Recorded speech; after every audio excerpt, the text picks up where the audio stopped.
ಅಂದ್ರೆ ದೇವರ ರಾಜ್ಯ ಅಭಿವೃದ್ಧಿಗಾಗಿ. ಈಗ ಕೆಲವು ಉದಾಹರಣೆಯಾಗಿ ಹೇಳುವುದಾದ್ರೆ, ಈಗ ನನ್ನ ಜೀವನದಲ್ಲಿ ಕೂಡ ನಡೆದಿದೆ ಆ ರೀತಿಯಲ್ಲಿ.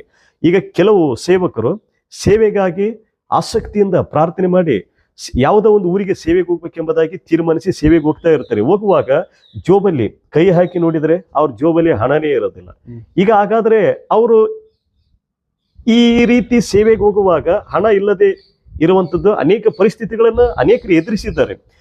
ಸೊ ದೇವರ ಸೇವೆ ಅಥವಾ ದೇವರ ರಾಜ್ಯ ಅಭಿವೃದ್ಧಿ ಆಗುವುದಕ್ಕಾಗಿ ಆ ರೀತಿಯಲ್ಲಿ ಏನಂತಂದ್ರೆ ನಾವು ದೇವರ ರಾಜ್ಯ ಅಭಿವೃದ್ಧಿಗಾಗಿ ದಶಮ ಭಾಗವನ್ನ ಕೊಡತಕ್ಕಂಥದ್ದಾಗಿದೆ. ಬದಲಾಗಿ ನಾವು ಯಾವತ್ತೂ ಕೂಡ ಯೋಚನೆ ಮಾಡಬಾರ್ದು, ನಾವು ದಶಮ ಭಾಗ ಆ ಪಾಸ್ಟರ್ ಕೊಟ್ಟರೆ ಅವರು ಶ್ರೀಮಂತರಾಗ್ತಾ ಇದ್ದಾರೆ, ಅವರು ಒಳ್ಳೆ ಬಟ್ಟೆ ಉಟ್ಕೊಳ್ತಾರೆ, ಅವರು ಒಳ್ಳೊಳ್ಳೆ ಕಾರುಗಳನ್ನು ತಗೊಳ್ತಾರೆ.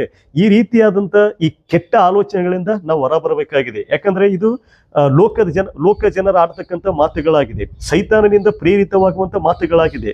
ಯಾಕಂದ್ರೆ ಇಲ್ಲಿ ನಾವು ದೇವರ ಆಜ್ಞೆಯನ್ನು ಮೀರ್ತಾ ಇದ್ದೇವೆ.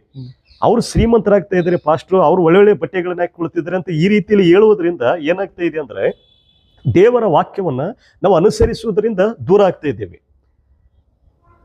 ಈಗ ದೇವರು ಏದೇನ್ ತೋಟದಲ್ಲಿ ಆದಮ ಅವರಿಗೆ ಹೇಳಿದರು ಏನಂತ, ಈ ಮರದ ಹಣ್ಣನ್ನು ತಿನ್ನಲು ಕೂಡದು ಮುಟ್ಟಲು ಕೂಡದು ಅಂತೇಳಿ. ಅದೇ ತರನೇ ಈಗ ದಶಮ ಭಾಗ ದೇವರು ಕೊಡಬೇಕಾದ ನನ್ನದೇ ಎಂಬುದಾಗಿ ದೇವರು ಹೇಳಿದ್ದಾರೆ. ಆದ್ರೆ ಜನರು ಬೇರೆ ರೀತಿಯ ಮನೋಭಾವನೆ ಉಳ್ಳವರಾಗಿ ಆ ಪಾಸ್ಟಿಗೆ ಯಾಕೆ ಕೊಡ್ಬೇಕು ನಾವು?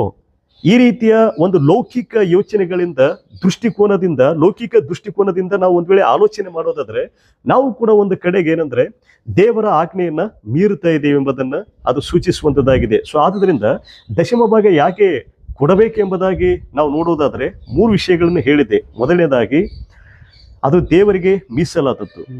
ಎರಡನೇದಾಗಿ ದೇವರ ಸೇವಕರು ಜೀವನ ಸಾಗಿಸುವುದಕ್ಕಾಗಿ, ಅದು ದೇವರು ತನಗಾಗಿ ಕೊಟ್ಟದ್ದನ್ನ ದೇವರು ಸೇವೆ ಮಾಡುತ್ತಿರುವಂತ ಜನರಿಗೆ ಮೀಸಲು ಮಾಡಿದ್ದಾರೆ, ಅದನ್ನು ಅವರಿಗೆ ಪ್ರತ್ಯೇಕಿಸಿ ಕೊಟ್ಟುಬಿಟ್ಟಿದ್ದಾರೆ ದೇವರು ಅದನ್ನು.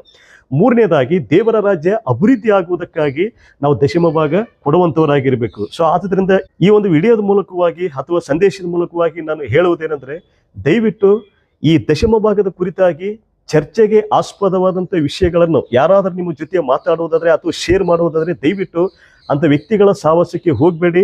ಹೋಗಿ ದೇವರ ವಾಕ್ಯಕ್ಕೆ ಅವಿಧೇಯರಾಗಬೇಡಿ ಅಥವಾ ದೇವರ ವಾಕ್ಯವನ್ನ ನಿರರ್ಥಕ ಮಾಡಬೇಡಿ. ದಯವಿಟ್ಟು ನಾವು ದೇವರ ವಾಕ್ಯ, ಅಬ್ರಹಾಮನು ದೇವರಿಗೆ ಕೊಟ್ಟನು, ಯಾಕೋಬನು ದೇವರಿಗೆ ಕೊಟ್ಟನು, ಸತ್ಯವೇದದ ಉದ್ದಕ್ಕೂ ದೇವರಿಗೆ ಕೊಟ್ಟರು. ಈ ಹೊತ್ತು ನಾನು ನೀನು ದೇವರನ್ನ ನಂಬಿ ದೇವರ ಸನ್ನಿಧಿಯಲ್ಲಿ ಕುಳಿತು ಪ್ರಾರ್ಥನೆ ಮಾಡ್ತಿದ್ದೇವಂದ್ರೆ ದೇವ ಜನರು ಕೊಟ್ಟಂತ ಒಂದು ಕಾಣಿಕೆ ದಶಮ ಭಾಗಗಳಿಂದಲೇ ನಮ್ಮ ಸಭಾ ಕಟ್ಟಡಗಳಾಗಿದೆ.